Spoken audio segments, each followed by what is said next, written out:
రాష్ట్రంలో వీరికి ప్రతి నెల 15,000. అవును. వీరికి ప్రతి నెల 15,000 రూపాయలైతే ఇవ్వబోతున్నారన్నమాట. ప్రతి నెల 15న స్టైఫండ్ అయితే ఇస్తున్నారు.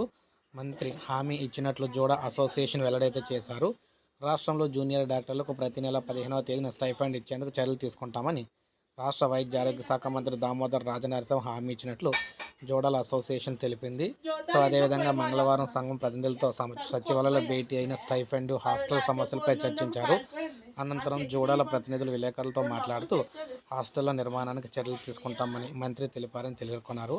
ఉస్మానియా ఆసుపత్రికి కొత్త భవనం నిర్మించాలని కోరగా 2 నెలల్లో శంకుస్థాపన చేస్తామని, విదేశాల్లో చదివే వారికి మెడికల్ స్టైఫండ్ ఇస్తామని కూడా హామీ ఇచ్చినట్లయితే తెలియజేశారన్నమాట. సో ఈ విధంగా చూసుకున్నట్లయితే వీరికి ప్రతి నెల 15వ తారీఖున డబ్బులు అయితే వారికి అయితే ఇవ్వడం అయితే జరుగుతుంది. సో ఇది మనకి లేటెస్ట్ అప్డేట్. వీడియో లైక్ చేయండి, సబ్స్క్రైబ్ చేసుకోబోదు మన ఛానల్ సబ్స్క్రైబ్ చేసుకొని ఫాలో అవుతానండి.